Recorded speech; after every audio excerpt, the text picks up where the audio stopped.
வணக்கம் நேயர்களே, ஆயுத எழுத்திற்கு உங்களை வரவேற்பது நான் கார்கே.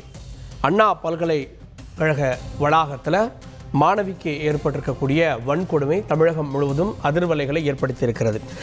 மாணவிக்கு நீதி கேட்டு அதிமுக பாஜகவினர் போராட்டத்தில் ஈடுபட்டார்கள். போராட்டத்தில் ஈடுபட்டவர்கள் கைது செய்யப்பட தமிழகத்தில் சட்டம் ஒழுங்கு, பெண்களுக்கு பாதுகாப்பு இல்லை அப்படின்னு அதிமுகவும் பாஜகவும் குற்றச்சாட்டுகளை அடுத்தடுத்து முன்வைத்திருக்கிறது.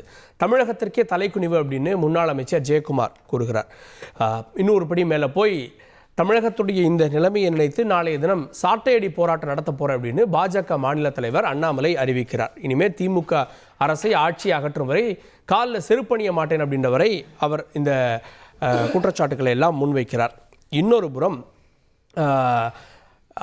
இந்த கைது செய்யப்பட்ட நபருக்கும் திமுகவுக்கும் எந்த தொடர்பும் இல்லை அப்படின்னு சட்டத்துறை அமைச்சர் ரகுபதி அவர்கள் விளக்கம் கொடுக்கிறாரு. நாங்கள் எந்த வழக்கையும் மூடி மறைக்க முயற்சி செய்யவில்லை.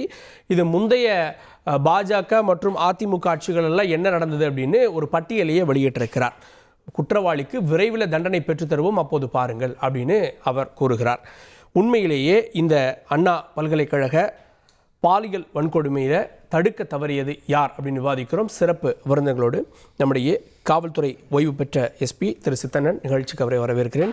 திமுக தரப்பிலிருந்து செய்தி தொடர்பாளர் திரு எஸ்கேபி கருணா அவர்கள் அவரையும் நிகழ்ச்சிக்கு வரவேற்கிறேன். பாரதிய ஜனதாவிலிருந்து திரு எஸ்ஜி சூர்யா அவரையும் நிகழ்ச்சிக்கு வரவேற்கிறேன்.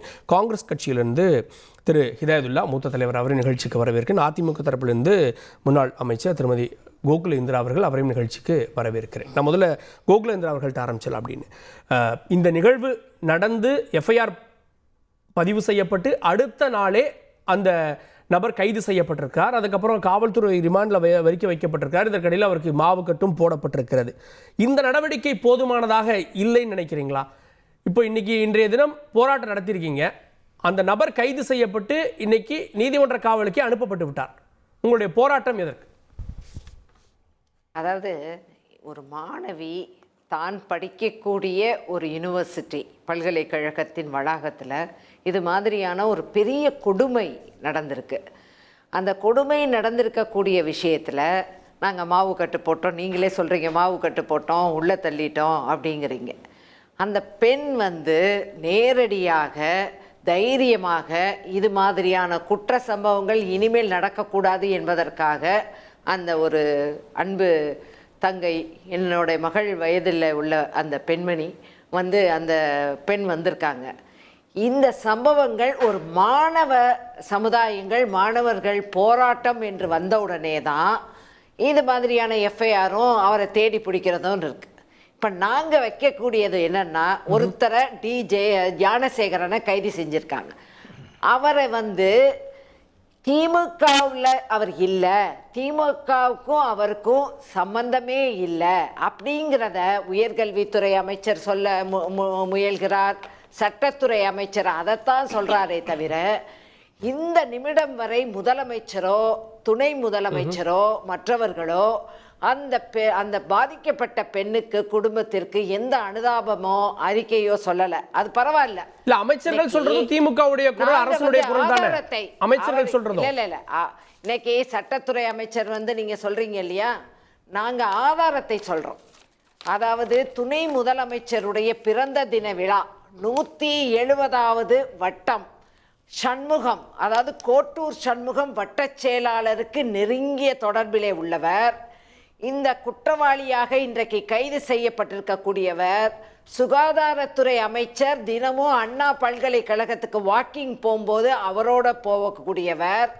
அதனால் அண்ணா பல்கலைக்கழகத்தில் பல்வேறு குற்றங்களை புரிந்து அவர் மீது இன்று வரை 15 வழக்குகள் இருக்கின்றது.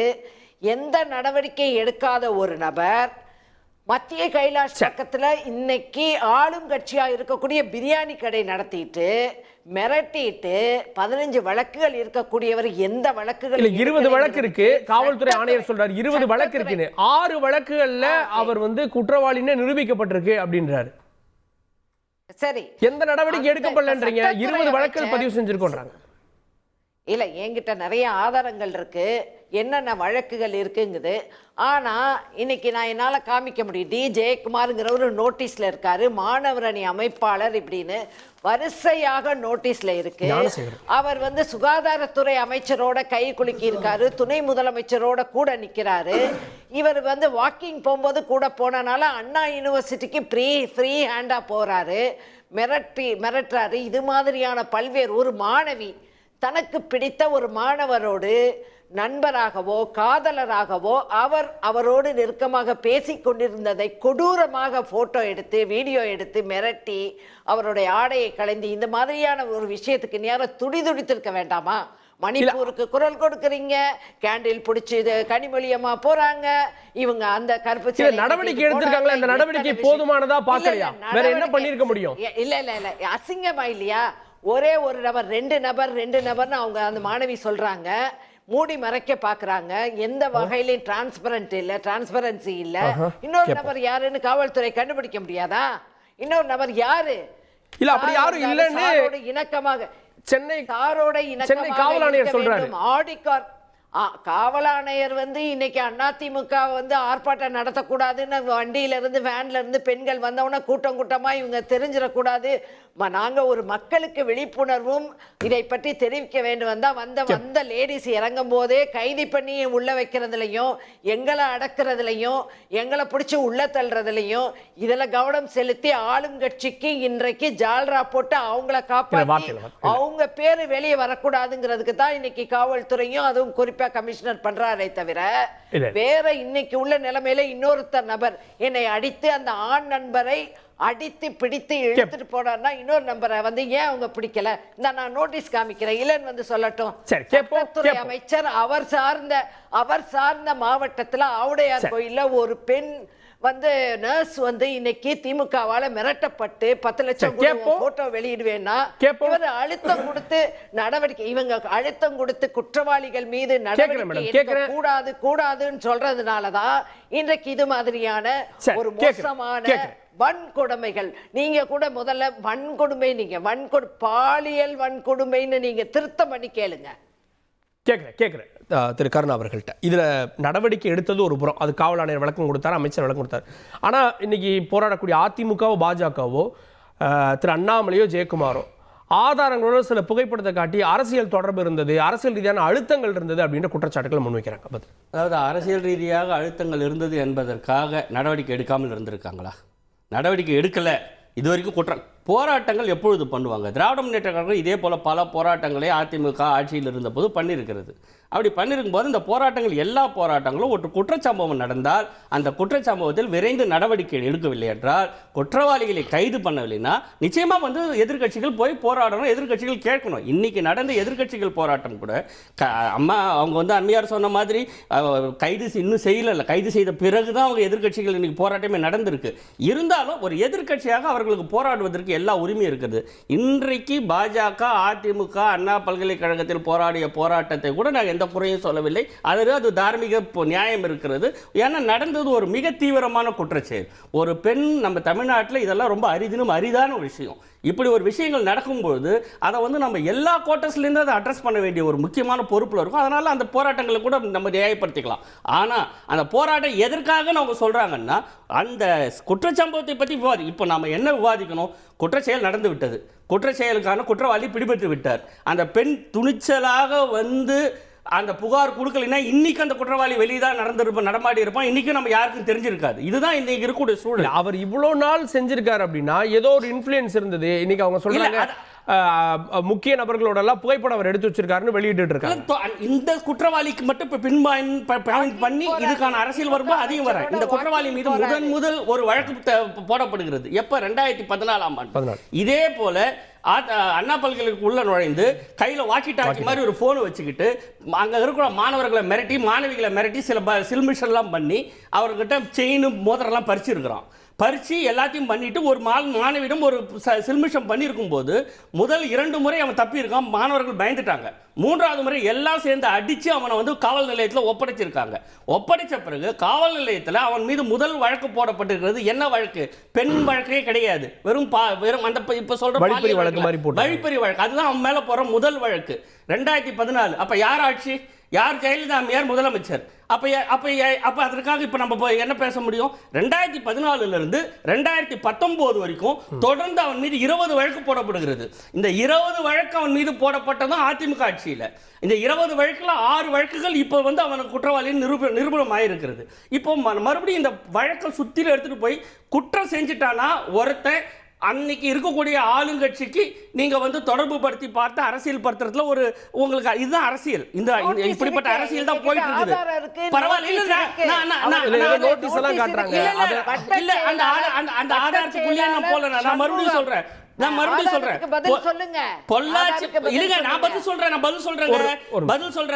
பொள்ளாச்சி பாலியல் வழக்குல சிபிஐ விசாரணை பண்ணிட்டு இருக்குது. இது மாதிரி ஒன் ஆஃப் இல்ல, நூற்றுக்கணக்கான பெண்கள் கதர்னு ஆடியோ டேப்ஸ் இருக்குது. ஏகப்பட்ட பேர் அதுல சம்பந்தப்பட்டிருக்காங்க. அதுல ஃபர்ஸ்ட் குற்றவாளி இன்னைக்கு வரைக்கும் சிறையில் இருக்கிறது அதிமுகவோட மாணவர் அணி செயலாளர்.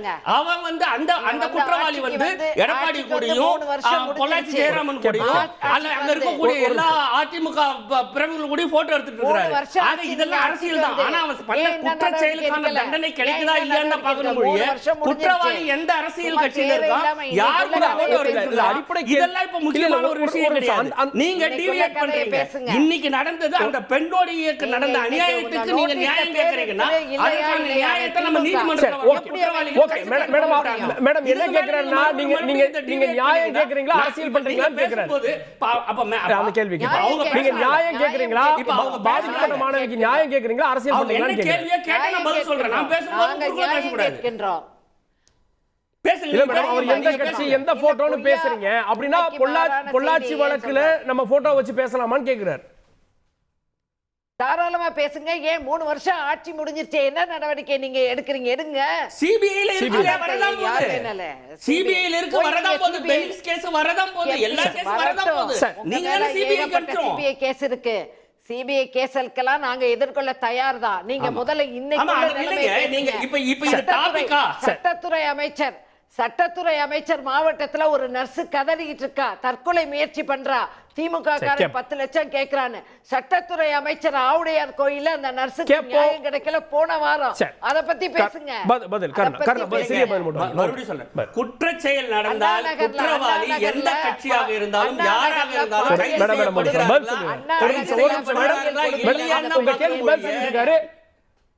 இல்ல நீங்க கைது செய்யப்படுகிறாரா அவர்கள் மீது நடவடிக்கை எடுக்கிறார், கைது செய்யப்படவில்லை அவர்கள் மீது நடவடிக்கை எடுக்கலைன்னா நீங்க போராடுங்க, உங்களுக்கு எல்லா உரிமையும் இருக்கிறது. கைது செய்யப்பட்ட பிறகு மீண்டும் நீங்க அந்த புள்ளியிலே இருந்தீங்கன்னா நாங்க மறுபடியும் அதே தான் கேட்க வேண்டியிருக்கும். 10 ஆண்டு காலம் ஆட்சியில் இருந்தவங்க நீங்க வந்து எல்லா பொறுப்புலையும் இருந்திருக்கீங்க. உங்க ஆட்சியில நீங்க இதே மாதிரி பெண்களுக்காக எத்தனை முறை கொந்தளிச்சிருக்கீங்க? எந்த பொள்ளாச்சி சம்பவத்துல எந்த அமைச்சர் சட்டை பிடிச்சி நீங்க உலுக்கி கேட்டீங்க? அப்ப இருக்கக்கூடிய எந்த முதலமைச்சர் கேட்டீங்க? அப்ப இருக்கக்கூடிய சட்டம் ஒழுங்கோடு பத்தி என்ன நிலைமை இருக்கு? இப்போ டிக்டாக்ல நீங்க அத கேக்குறீங்கன்னா நாங்க இத பேசலாம். இந்த மாதிரி மீண்டும் மாறி நம்ம பேசிட்டு ஒரு ரியல் இஷ்யூ அட்ரஸ் பண்ணனும்னு நீங்க விரும்புறீங்கன்னா நான் தயாரா அதுக்கு விரும்புங்க. இதுல என்னென்ன குறைபாடு ஓகே அத நம்ம பேசுவோம். உமிழ்கின்றார்கள், சந்தி சிரிக்கின்றது சட்டம் ஒழுங்கு. அரசியல் அது நல்ல கேப்போ சார். மற்றவர்களும் பேசிட்டோம்.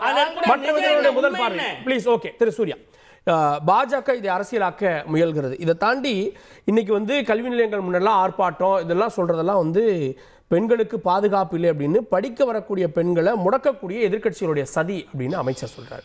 இப்போ கல்வி நிலையங்கள் முன்னாடியெல்லாம் போராட்டம் பண்ணால் அதனுடைய வெளிப்பாடு எப்படி இருக்கும்? இல்லை, முதல்ல இந்த வழக்கு குறித்து என்னுடைய கருத்து நான் சொல்லணும். அதாவது கைது செஞ்சிட்டோம் அப்படின்றது விஷயம் கிடையாது. அந்த குற்றம் அவரை செய்ய தூண்டியது எதுன்ற புள்ளிக்குள்ளே நான் போகிறேன். இப்போ விருகம்பாக்கத்தில் திமுகவினுடைய ஒரு கூட்டம் நடந்தபோது திமுகவில் இருக்கக்கூடிய 2 பொறுப்பாளர்கள் ஒரு பெண் காவலருக்கு பாலியல் தொல்லை கொடுத்ததாக ஒரு செய்தி தெரிந்தது. நம்மளுக்கு எஃப்ஐஆர் போடப்பட்டது. அந்த வழக்கை டைல்யூட் பண்ணுவதற்கு அந்த பகுதி எம்எல்ஏ என்னென்ன நடவடிக்கை எடுத்தார், வழக்கை வாபஸ் பெற வைத்தார்கள். இன்று வரை அந்த வழக்கில் யாரும் தண்டிக்கப்படவில்லை அப்படின்றத முதல்ல சொல்லிடுறது. அதாவது பெண் காவலருக்கு பாலியல் தொல்லை கொடுக்கப்பட்ட வழக்கிலேயே திமுகவை சார்ந்தவர்கள் மீது எந்த நடவடிக்கையும் எடுக்கல. முதல் பாயிண்ட். இரண்டாவது, நீங்க சொன்ன அமைச்சரே தான் சொல்றாரு அவர் திமுகவில் எந்த பொறுப்புமே இல்லைன்னு சொல்லிட்டு நாங்க ஆதாரங்களை அம்மாவும் காமிச்சாங்க, நானும் காமிக்கிறேன். அண்ணாமலையும் காமிச்சாரு, press meet லயே பார்த்தோம். மீண்டும் சொல்வதற்கு காரணத்தை சொல்லிடுறேன். இப்போ இந்த ஞானசேகரனை பத்தி இன்னும் 2 தகவல் நான் உங்களுக்கு சொல்றேன். அடையாறுல இவர் நடத்திட்டு வந்த பிரியாணி கடை ரோடை அடைச்சி நடத்திட்டு இருந்தார். அப்போ அந்த பகுதியில் இருக்கக்கூடிய ஒருத்தர் வந்து காவல் நிலையத்தில் புகார் கொடுக்கிறார். புகார் கொடுத்தவரை வீடு பூந்து தாக்கியவர் ஞானசேகரன். அந்த வீடு பூந்து தாக்கியதற்கு வழக்கு பதிவு செய்யப்படாமல் அவரை விடுவித்தது விநாயகமூர்த்தி என்கின்ற அந்த பகுதியை சார்ந்த திமுக வட்ட செயலாளர். ஒரு நிமிஷம் இருக்கு, ஆதாரம் எல்லாம் கமிஷனர் என்ன சொல்ற 23க்கு அப்புறம் அவர் மேல கேஸ் இல்ல. இப்ப நடந்தது நான் சொல்லிட்டு இருக்கேன், நான் பேரோட சொல்றேனே, தப்பா இருந்தா அவங்களை வந்து கேஸ் போட சொல்லுங்க. விநாயகமூர்த்தி திமுகவினுடைய வட்ட செயலாளரின் தலையீடால் அந்த வீடு புகுந்து அடித்த நிகழ்வில் எந்த வழக்கும் இல்லாமல் பார்த்துக் கொள்ளப்பட்டது. அடுத்தது இந்த சம்பவம் இருக்கு இல்லைங்களா, இப்போ நடந்திருக்கக்கூடிய சம்பவம், சந்தேகத்தின் பெயரில் இவர் கைது செய்யப்பட்ட போது 172வது வட்ட செயலாளர் திரு சண்முகம் ஹரிக்குமார் என்ற காவல் அதிகாரி இவரை கைது செய்து போகும்போதும் அவர் இன்ஃப்ளூயன்ஸ் பண்ணியிருக்கார். இதெல்லாம் எதுக்கு சொல்றேன்னா, இதெல்லாம் அவங்க பேசிக்கிட்டாங்கன்றத நீங்க பொதுவெளியில பேசிட்டு இருக்கீங்க. பேசிக்கிட்டாங்கன்னு சொல்லல, இல்ல ஒரு ஆடியோவோ வீடியோவோ இருந்தா பரவாயில்ல. இல்ல இந்த தவறு செய்வதற்கு தூண்டியது அந்த ஆளும் கட்சியினுடைய சப்போர்ட் நம்மளுக்கு இருக்கு, நம்ம எதுவும் பண்ண முடியாது அப்படின்ற அதிகாரம் மமதை. ஒரு நிமிஷம், இந்த இது ஆதாரம் இருக்கு. அவரு திமுக அமைச்சர்களோட துணை முதல்வரோட இருந்தது, போட்டோ இருக்கு, அமைச்சர் இருக்காரு. இல்ல இல்ல ஒரே நிமிஷம், இவர் இன்ஃப்ளூயன்ஸ் பண்ணாரு, இவர் வெளியிட சொன்னாருக்கு ஆதாரம் வேணும். வெளியிட சொன்னாரு நான் சொல்லல, இந்த பொலிட்டிக்கல் பேக்கப் இருக்கிறது அந்த தவறு தூண்டி இருக்கு. இதற்கு முன்னாடி பொலிட்டிக்கல் பேக்கப் இருந்து செய்த தவறுகள் எல்லாம் தண்டிக்கப்படாமல் மூடி மறைக்கப்பட்டிருக்கின்றது. அதனால நம்ம தப்பிச்சிடலான்ற ஒரு எண்ணம். இரண்டாவது ஒண்ணு சொல்றேன் இருங்க, இப்போ எஃப்ஐஆர்ல என்ன சொல்லியிருக்காங்க, எஃப்ஐஆர்ல அந்த பாதிக்கப்பட்ட பெண் என்ன சொல்கிறது என்றால், அவர் என்னை வந்து பாலியல் சீண்டல் செய்யும் போது அவருக்கு ஒரு அழைப்பு வந்தது. எஃப்ஐஆர்ல இருக்கக்கூடிய தெளிவான ஒரு வாக்கியம், அது அழைப்பு வந்தது. அதுக்கப்புறம் இன்னும் நிறைய விஷயங்கள் சொல்றாங்க, அந்த அழைப்புல வந்தவரு கூட என்னோட அட்ஜஸ்ட் பண்ணுங்க அப்படின்லாம் சொல்றாங்கன்னு அந்த எஃப்ஐஆர்ல கண்டென்ட் இருக்கு. இப்போ நாங்க என்ன சந்தேகப்படுறோம்னா, சட்டத்துறை அமைச்சர் அவர் திமுக காரனே இல்லைன்னு ஒரு விஷயத்த சொன்னாரு. இப்போ வந்து அவர் திமுக இருந்தாரு, பொறுப்புல இருந்தாரு, ஆதாரம் கிடைச்சிருச்சு. இப்போ எஃப்ஐஆர்ல இருக்கக்கூடிய கண்டென்ட்டுக்கு கான்ட்ராடிக்டரியா நியூஸ் பிளான் பண்றீங்க. என்ன பிளான் பண்றீங்க? போன் வந்து ஏர்பிளேன் போர்ட்ல இருந்தது, அவர் வந்து வேணும்னே பொய்யாக மிரட்டினாரு, மத்தியானமே இந்த நியூஸ் வந்துருச்சு. அதை இப்ப வந்து கமிஷனர் பண்ணிருக்காரு. இல்ல அப்ப மத்தியானம் எப்படி அந்த நியூஸ் வெளியே கசிஞ்சது? எதற்காக நீங்க கசி விடப்படுகிறீர்கள்? அப்ப எஃப்ஐஆர்ல அந்த பொண்ணு சொன்னது தவறா? அது மட்டும்தான் என்னுடைய கேள்வி. 2 கேள்வி. அதிகார திமிரு இருக்கிறதுனால தான் இந்த தவறு நடந்திருக்கு. இரண்டாவது கமிஷனர் என்ன சொல்றாரு, அப்படி 3வது ஒரு நபர் இருக்க மாதிரி அவர் மிரட்டுறாரு. 3வது நபருக்கு போல 2வது நபருக்கு போறோம். நம்ம 2வது நபருக்கு போறோம். முதல் நபர் இவர், 2வது நபர் அந்த பொண்ணு சொல்லுது. நடந்துட்டு இருக்கும்போது அவருக்கு ஒரு போன் கால் வருது, இவன் போன் பண்ணான்னு சொல்ல. கமிஷனர் என்ன சொல்றாரு, சொல்றது அப்படியே எழுதணும்னு சொல்றாருல, அதெல்லாம் உண்மையா இருக்கும்னு சொல்றாருல. போன் வருதுன்னு அந்த பொண்ணு சொன்னது எப்படி தவறா இருக்கும்? அந்த போன்ல பேசுறவனோட நீ அட்ஜஸ்ட் பண்ணுன்னு சொன்னது எப்படி தவறா இருக்கும்? அப்ப நீங்க எதை மூடி மறைக்க பாக்குறீங்க? ஏன் நீங்க மூடி மறைக்கிறீங்கன்னு சொன்னா, இதற்கு முன்னாடி நீங்க இந்த வழக்குல சொன்னது எல்லாமே தவறா இருக்கு. கட்சிக்காரனே இல்ல, நீங்க கட்சிக்காரன் பொறுப்புல இல்ல, நீங்க பொறுப்புல இருக்கா, அமைச்சர்களோட அவ்வளவு ஈஸியா பழகிட்டு இருக்கா. இப்ப அம்மா சொன்ன மாதிரி இல்ல, அதுல ஒரு நிமிஷம், யாரு வேணா யாரு கூட போட்டோ எடுக்க முடியும் சார். ராஜன் இன்னைக்கு பத்திரிக்கையாளர் ஒரு வாக்கியம் சொல்றாங்க, இந்த ஞானசேகரன் அண்ணா யூனிவர்சிட்டிக்குள்ள நுழையும் போது அங்கே காவலுக்கு இருக்கக்கூடியவர்கள் சல்யூட் அடிப்பார்கள் அப்படின்னு சொல்றாங்க.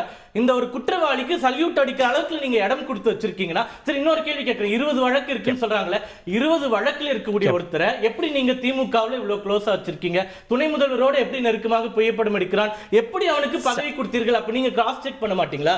20 வழக்கு இருக்கக்கூடிய ஒரு குற்றவாளிக்கு எப்படி திமுகவில் பொறுப்பு கொடுத்தீங்க? சிறிய குறுக்கிட மாட்டோம். சரி, நான் இப்ப பேசுறேன். அதாவது வந்து ஒரு கேள்வி கேட்டுறேன். கைது செய்யப்பட்டதும் பேட்டரே கிடையாது. அதுக்கப்புறம் அவனுக்கு எந்தெந்த துணிச்சல்ல பண்ணா, இவ்வளோ பெரிய குற்ற வழக்கு இருக்கிறவனுக்கு யார் சப்போர்ட் பண்ணாங்க, அவன் எப்படி வந்து இந்த மாதிரி புகைப்படங்கள் எடுத்துக்கொள்கிறான், இதெல்லாம் தானே இவங்க கேட்டார். நான் பதில் சொல்கிறேன். இதே மாதிரி நானும் ஒரு படம் காட்டுறேன், இவங்க காட்டுற மாதிரி நானும் காட்டுறேன். இவங்க யாருன்னு தெரியும், நான் டிவியில் அதை அண்ணாமலையும் காமிச்சாரு, சூர்யாவும் காமிச்சாரு. பாருங்க, இவர் பேர் வந்து தேவநாதன். இவர் வந்து இப்போ சிறையில் இருக்கிற இல்ல இப்போ இவர் சிறையில் இருக்கக்கூடிய குற்றவாளி.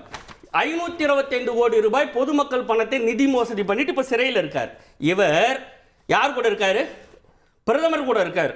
இவர் அது மட்டும் இல்ல, இவ்வளவு யோகிய நியாயம் பேசக்கூடிய இந்த பாஜகவினர் இவருக்கு இந்த சிவகங்கையில நாடாளுமன்றத்தில் சீட்டு கொடுத்து நாடாளுமன்ற வேட்பாளராக நிறுத்தி பிரதமர் வந்து இவருக்கு பிரச்சாரம் பண்ணாரு. இப்ப இது ஆதாரம் இல்லையா? பிரதமர் பிரச்சாரம் பண்ண ஆதாரம் இல்லையா? குற்றவாளி இப்ப இந்த பாஜக என்ற ஒரு கட்சி கூட இருக்குது, பிரதமரே என் பின்னாடி இருக்கிறார் துணிச்சல்ல தானே அந்த மயிலாப்பூர் சிட் ஃபண்ட்ஸ்ல 525 கோடி ரூபாய் எளிய மக்கள் பணத்தை கொள்ளடிச்சாரு. அதை நம்ம அப்படி சொல்லலாமா? இப்ப இது எல்லாமே வந்து ஒண்ணுக்குள்ள போனா நம்ம மெயின் விஷயத்தை அட்ரஸ் பண்ணவே மாட்டோம். மீண்டும் சொல்றேன், இந்த மூன்றாவது நபர்னு இவர் சொல்றாரு, இரண்டாவது நபர் சொல்றாரு. அதாவது போன் பண்ணாரு, குற்றவாளி இது எஃப்ஐஆர்ல அது பதிவு பண்ணிருக்காங்க. ஏன்னா அந்த பெண் அப்படிதான் மிரட்டப்பட்டார். அவன் வந்து அந்த குற்றவாளி என்ன பண்றான்னா, அவங்க ப்ரொஃபசர் யாரோ தெரிஞ்ச மாதிரி மிரட்டுறான். மிரட்டும் போது அந்த மிரட்டல் அந்த பெண் நம்பி இருக்கிற அந்த நம்பினது தான் அவங்க வந்து எஃப்ஐஆர்ல சாட்சியா சொல்றாங்க. ஆனா அப்படிப்பட்ட யாரும் இல்லைன்னு இவர் கமிஷனர் சொல்றாரு.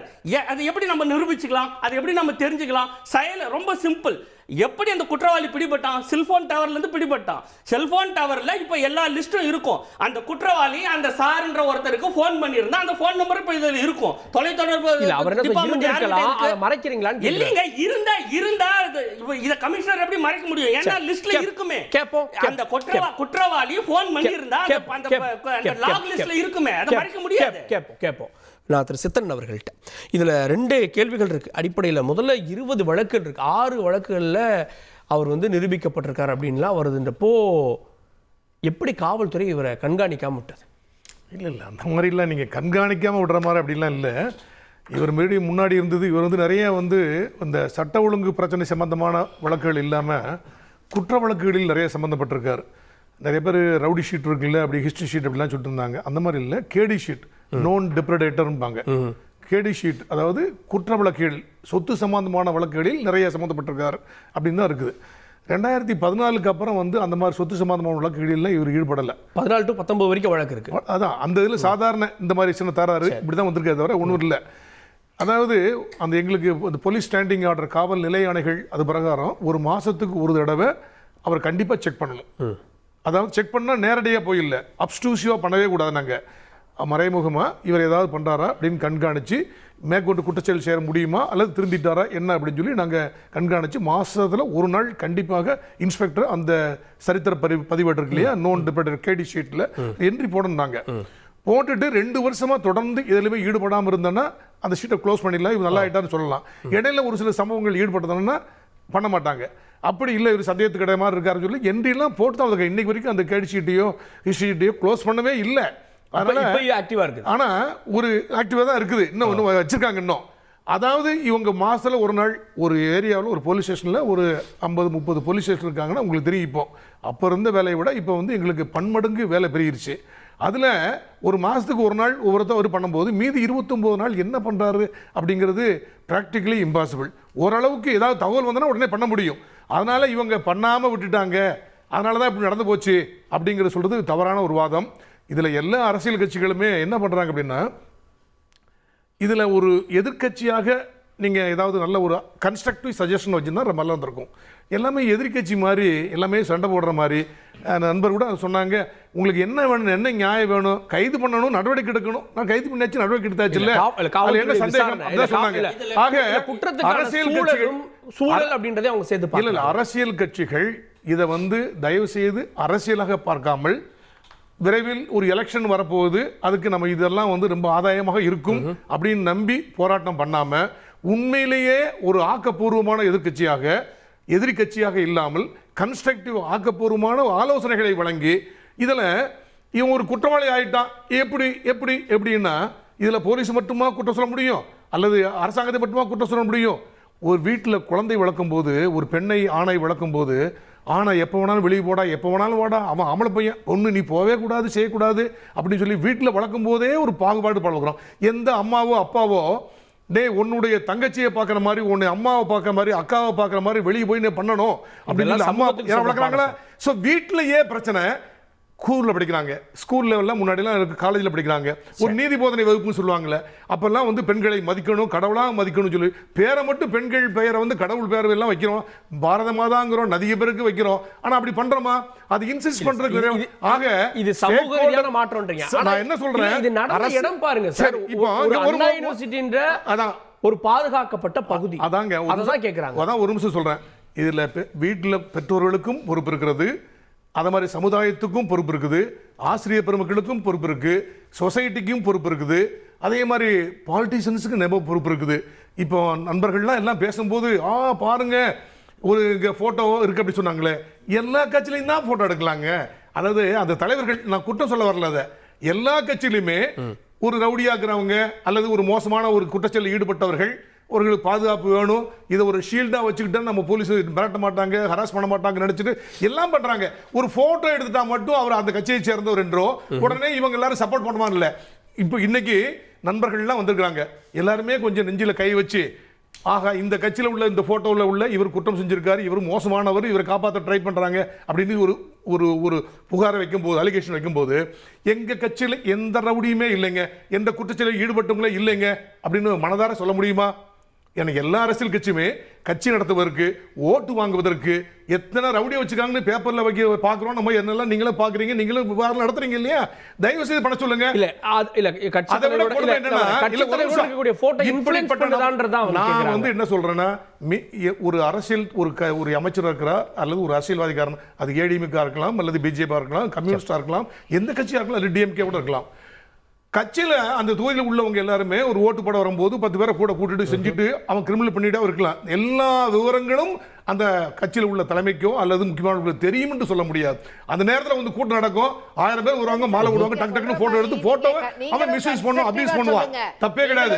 ஆனால் அதுக்காக நடவடிக்கை எடுத்தாங்களா எடுக்கலையா? நடவடிக்கை எடுத்தாங்க கரெக்டாக 24ஆம் தேதி அன்னைக்கு. அம்மா நீங்க பேசும்போது நான் பேசுறேன், அம்மா நீங்க பேசும்போது நான் பேசல, தயவு செய்து கொஞ்சம் பொறுமையா இருக்கணும், என்னை பேச விடணும், தயவு செய்து பொறுமையா இருக்கணும், பேச விடணும். இப்ப இது அம்மா கோகுலேந்திரா அவர்கள் எங்க கட்சியில ரவுடியே இல்லை, எந்த கிரிமினல் பின்னணி உள்ள இல்லை என்று சொல்ல முடியுமா?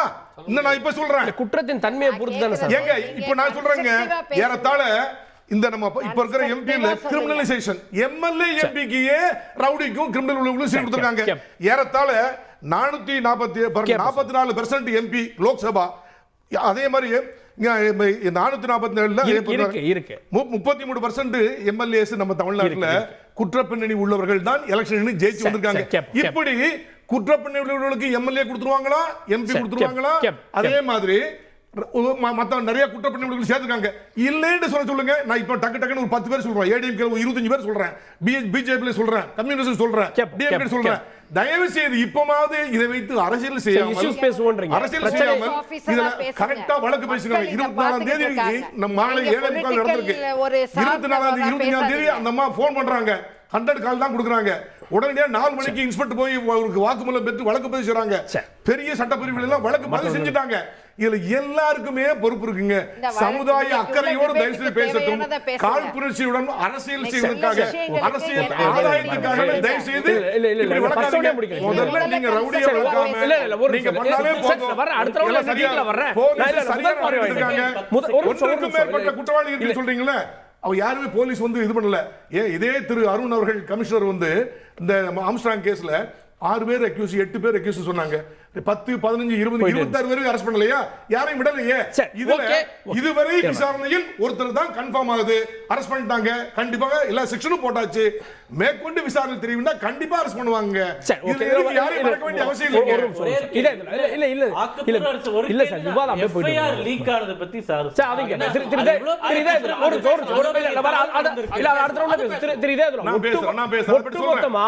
சட்டம் ஒழுங்கு சரியில்லை அப்படின்றதுக்கு இந்த பாயிண்ட்டை முன்வைக்கிறாங்க. இந்த நிகழ்வை எதிர்க்கட்சிகள் போராடுறாங்க. அது அரசியலாக பார்க்கப்பட்டாலும் கூட சாமானியர்களுக்கு இது எப்படி தெரியும்?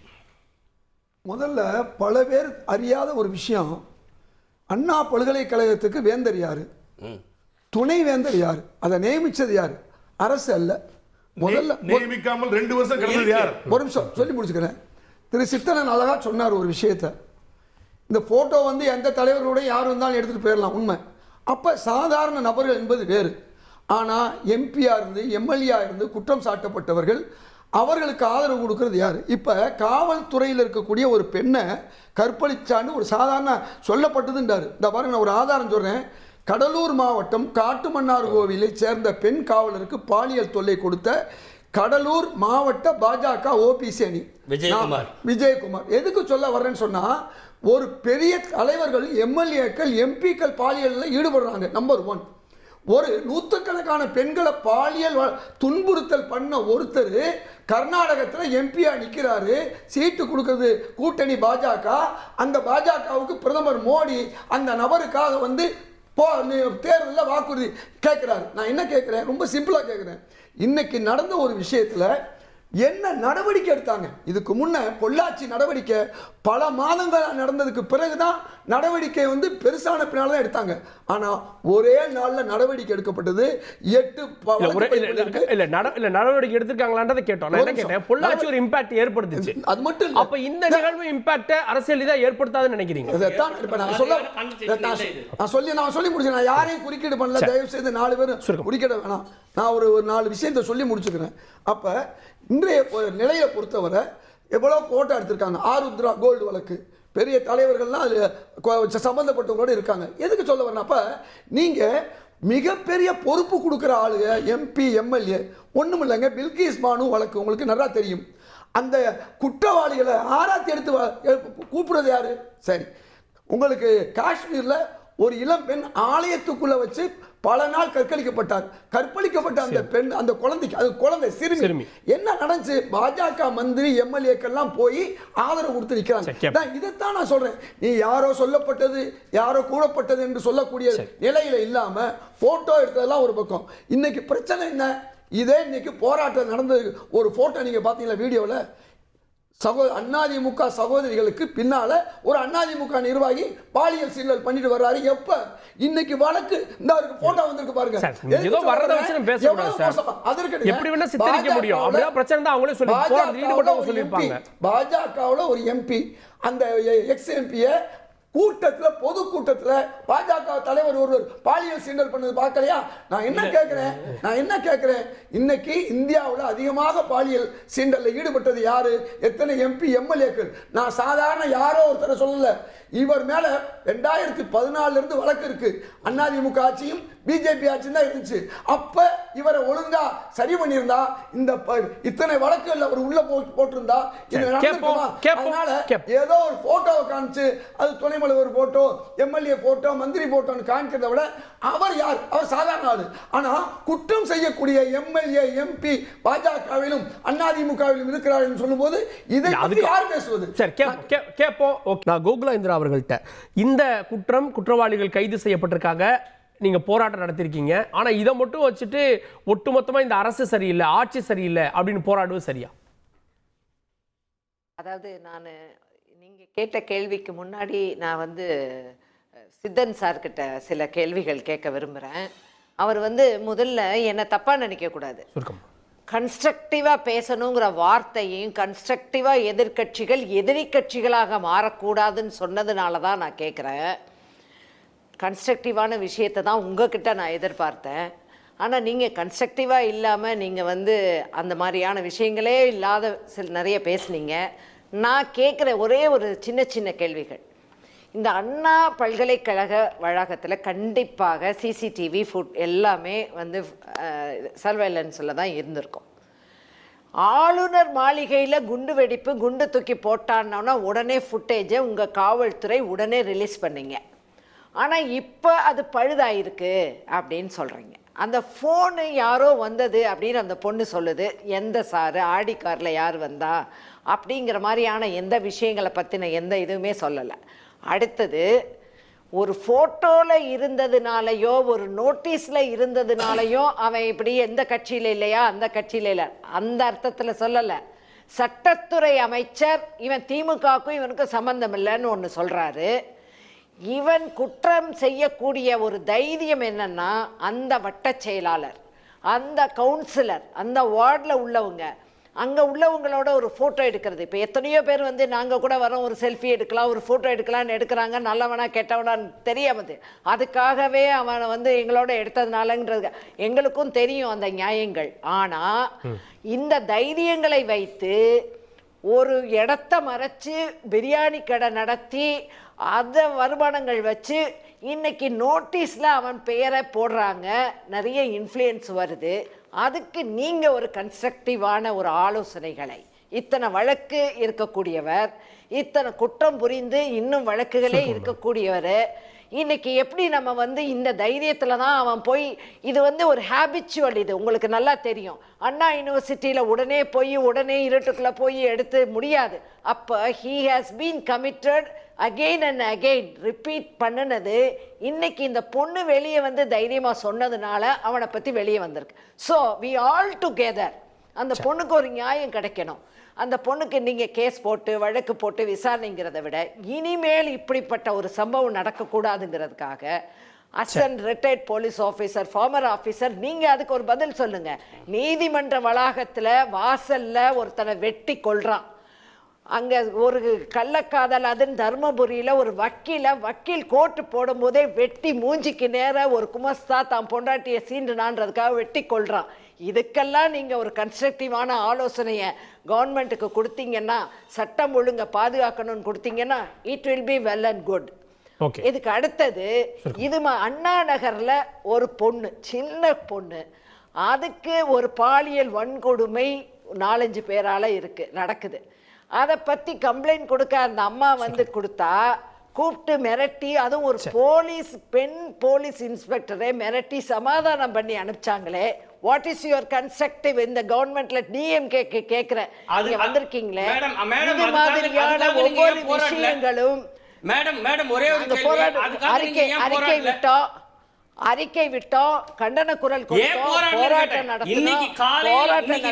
நடந்த போராட்டம் போல அதுக்காக நீங்க ஏன் போராடலன்றத ஒரு காரணத்தை நாங்க உடனே எங்க பொதுச் செயலாளர் அறிக்கை உடனே பொதுக்கூட்டம் போட்டு நீங்க ஏன் போராடல?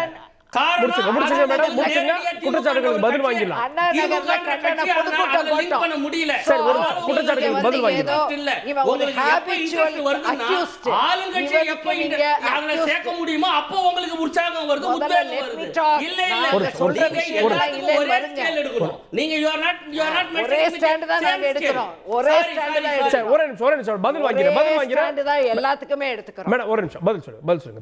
ஒரே ஸ்டாண்ட் தான் நாங்க எடுத்துக்கிறோம். சொல்ற விஷயங்கள்ல வந்து ரொம்ப சரியா இன்னைக்கு வந்து போராடுறாங்க. நான் அவங்க பேசியிருக்காங்க, இந்த விவகாரத்தை சுட்டிக்காட்டி பேசியிருக்காங்க. எதிர்க்கட்சிகள் போராடுவது நியாயம், இது முக்கியமான விஷயம், தார்மீக உரிமை அவங்களுக்கு இருக்குது. ஆனா அவர்கள் இத வந்து மீண்டும் இந்த பாயிண்ட விட்டுட்டு எல்லா இடத்துக்கும் கொண்டுட்டு போகும்போது அதே தான் நாங்களும் கேட்க வேண்டியிருக்கோம். இவனுக்கு இவன் மேல முத வழக்கு பதிவு பண்ணது 2014 இதே பாலியல் குற்றச்சாட்டு தான். அப்போ ஒழுங்கா எஃப்ஐஆர் போட்டு ஒழுங்கா அவனுக்கு உள்ள போட்டு ஒழுங்கா தண்டனை வாங்கி கொடுத்தாங்க. உங்க ஆட்சியில அவர் மேல வழக்கு பதிவு பண்ணப்பட்டிருக்கின்றார். முடிச்சுங்க மேடம். அதிமுக முடிச்சுங்க. இல்ல நான் முடிச்சிட்டேன். Let me come. நான் கண்டன பொதுக்கூட்டம் பேசினேன்னு சொல்றேன், அதே அவர் காதுல வாங்கலையே. எங்க பொதுச் செயலாளர் அறிக்கை கொடுத்தாருன்னு சொன்னேனே, அதே அவர் காதுல வாங்கலையே. நோட்டீஸ்ல அவன் பேரு போட்டுட்டு சட்டத்துறை அமைச்சர் வந்து இதுக்கு நியாயம் பேசல, அமைச்சர்கள் இதுக்கு நியாயம் பேசல.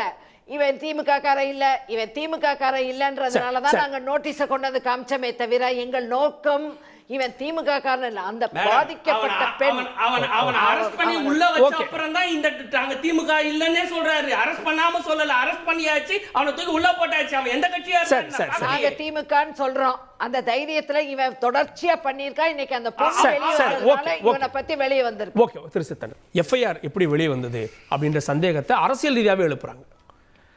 இல்லை, அதுவும் அரசியலாக்கப்படுகிறது அப்படின்னு தான் நான் பார்க்குறேன். நான் அதாவது நீங்கள் பழைய செக்ஷனில் 154 இப்போ வந்து 173 என்னென்னா, எந்த ஒரு வழக்கிலையும் ஒரு அதாவது முதல் தகவல் அறிக்கை பதிவு செய்யப்பட்டால் உடனடியாக அந்த கம்ப்ளைண்ட் கொடுத்தவருக்கு அல்லது விக்டிம் அவங்களுக்கு ஒரு எஃப்ஐஆருடைய காப்பி ஃப்ரீ ஆஃப் காஸ்ட் உடனே இம்மீடியட்லி கொடுக்கணும் அப்படிங்கிறது சட்டம். முன்னாடி சரி இப்போவும் சரி. இதில் யார் மேலே எஃப்ஐஆர் கொடுக்குறாங்க, ஒரு அக்யூஸுக்கு குற்றம் சுமத்தி ஒரு ஆள் 100 எக்ஸ் ஒரு ஆள் கம்ப்ளைண்ட் கொடுக்க வச்சுக்கோங்களேன், அவனுக்கு என்ன கம்ப்ளைண்ட் நம்மளே கொடுக்கப்பட்டிருக்காங்கன்னு தெரியாமல் இருக்கும். அவன் எப்படி போய் நீதிமன்றத்துக்கு விவரம் தர முடியும்? அவனுடைய பர்சனல் ரைட்ஸ், பர்சனல் லிபர்ட்டி எப்படி காப்பாற்றிக்க முடியும்? அப்போ ஒரு எஃப்ஐஆர் காப்பி போய் போல் எனக்கு கொடுங்க செய்யாமல் எஃப்ஐஆர் போட்டிங்களே, நான் வந்து பெயில் வாங்கணும் அப்படி கேட்டால் யாரும் தரதில்லை, தர மாட்டோம்.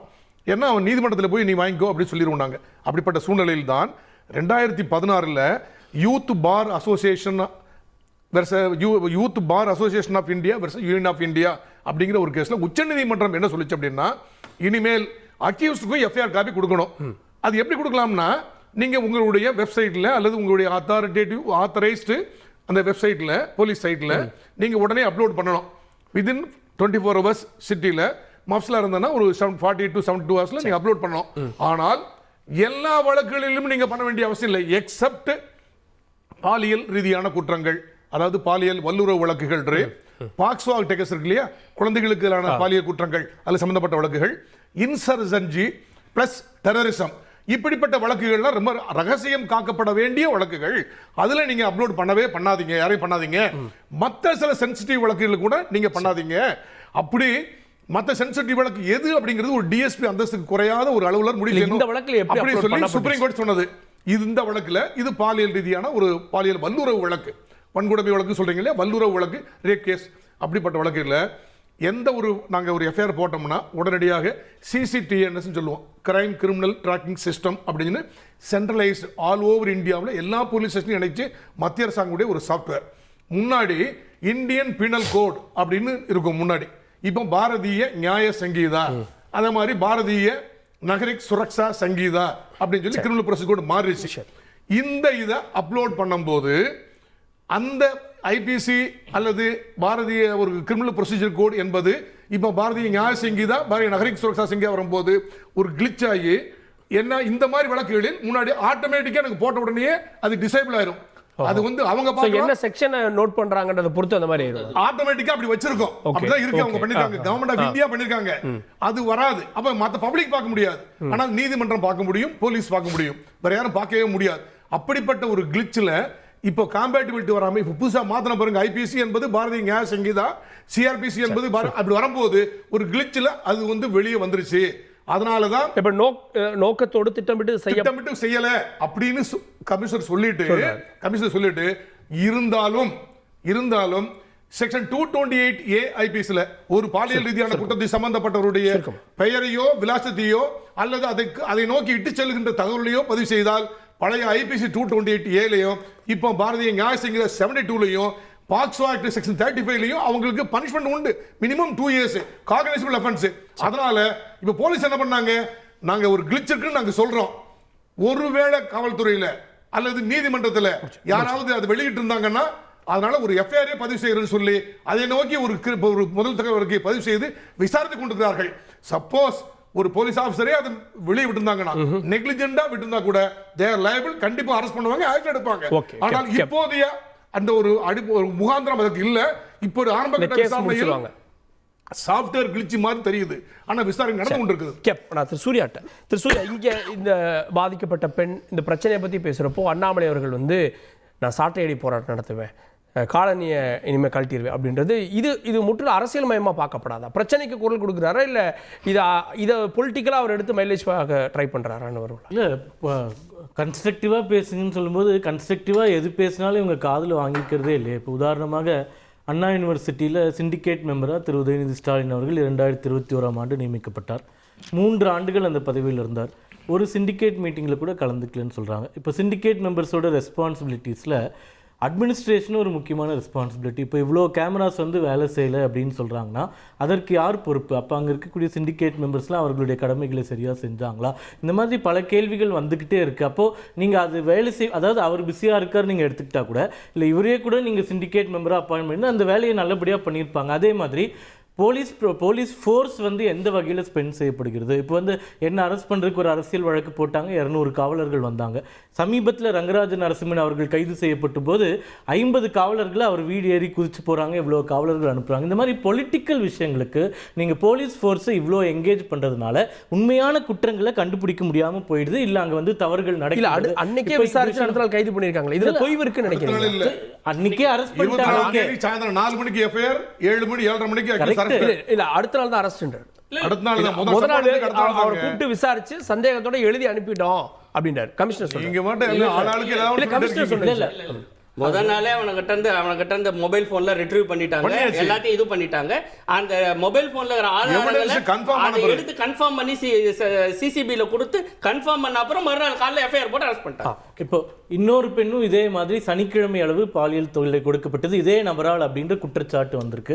இப்ப அது எப்படி சும்மா ஒரு சாதாரண ஒரு அது இது புகார் டிவில வந்து பல்வேறு விஷயங்கள் வருது. இவங்க டிவில வந்ததுதான் சொல்றேன். அது பல்வேறு விஷயங்கள் வருது. இனிமே எல்லாம் தெரியும். உண்மை தவறுன்றதை தாண்டி ஒருவேளை இன்னும் அதிக போலீஸ் அங்க டெப்ளாய் பண்ணியிருந்தாலோ இல்ல சிசிடிவி ஒழுங்கா ஃபங்க்ஷன் ஆயிருந்தாலோ இன்னும் கொஞ்சம் அங்க வந்து இது பேட்ரோலிங் இருந்திருந்தாலோ ஒருவேளை அவர்களுக்கு தைரியம் வராமல் இருந்திருக்கலாம். அதனால இந்த மாதிரி அட்மினிஸ்ட்ரேட்டிவ் விஷயங்களை எல்லாருமே சேர்ந்து, இவங்க மட்டும் சொல்லல, எல்லாருமே சேர்ந்து அதை ஃபோக்கஸ் பண்ணி இந்த மாதிரி தவறுகள் நடக்காம இருப்பதற்கு வேலை செய்யணும். அதுக்கு நீங்க மற்றவர்களையும் எங்கேஜ் பண்ணணும் அப்படின்றது தான் எங்களுடைய இல்ல அதுல அண்ணாமலையோட இதுதான். இப்ப பாருங்க, இந்த பிரச்சனை அடுத்த நாளைக்கு வேற மாதிரி டைவர்ட் ஆயிரும்.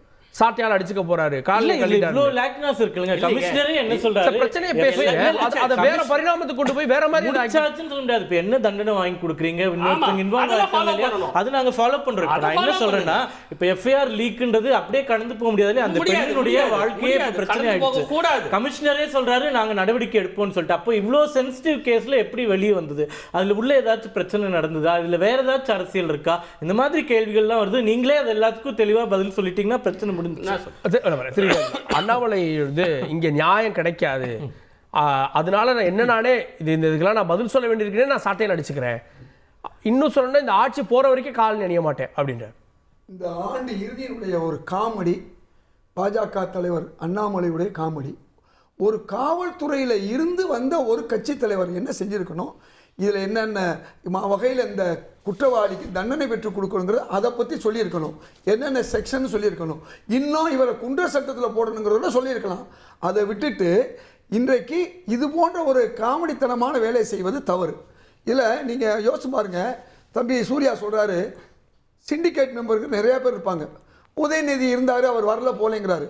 நான் கேட்குற கேள்வி, இன்னைக்கு அண்ணா பல்கலைக்கழகத்துக்கு நேரடி தொடர்பு உள்ளவர் வேந்தர், யாரு ஆளுநர், இதுவரை வாய் திறக்கல. இந்த அரசு இவ்வளவு நடவடிக்கை எடுத்திருக்கு. அதே மாதிரி துணைவேந்தர் நியமிச்சதும் வேந்தர் தான். அப்ப ஒரு வளாகத்துக்குள்ள யார் தலைவர் யோசிச்சு பாருங்க. இதை பத்தியே இன்னைக்கு எந்த ஊடகமும் பேசல, எந்த தலைவர்களும் பேசல. அது எனக்கு ஏன் தெரியல, ஏன் ஆளுநருக்கு பயப்படுறாங்கன்னு தெரியல.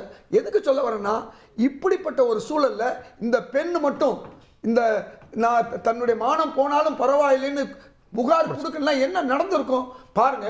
இந்த பெண்ணு நம்பின அந்த பையன் கூட அங்கிருந்து தப்பி ஓடனவன் என்ன செஞ்சிருக்கணும், வெளியில போய் 10 மாணவர்களை கூட்டு வந்திருக்கணும்.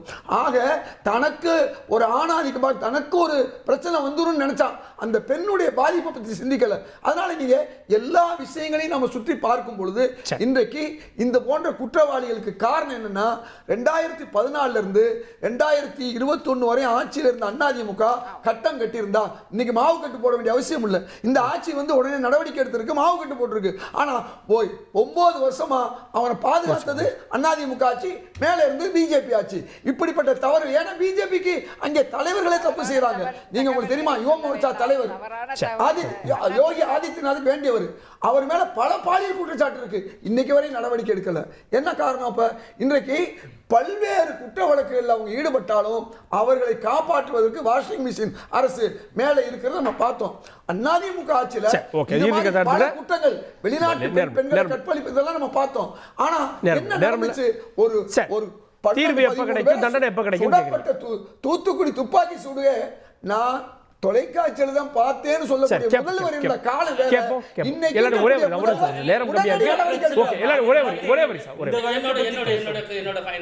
அதாவது உண்மையில் வந்து நம்ம எல்லாம் கேட்க வேண்டியது, அண்ணா யூனிவர்சிட்டி வைஸ் சான்சலர் எங்கே?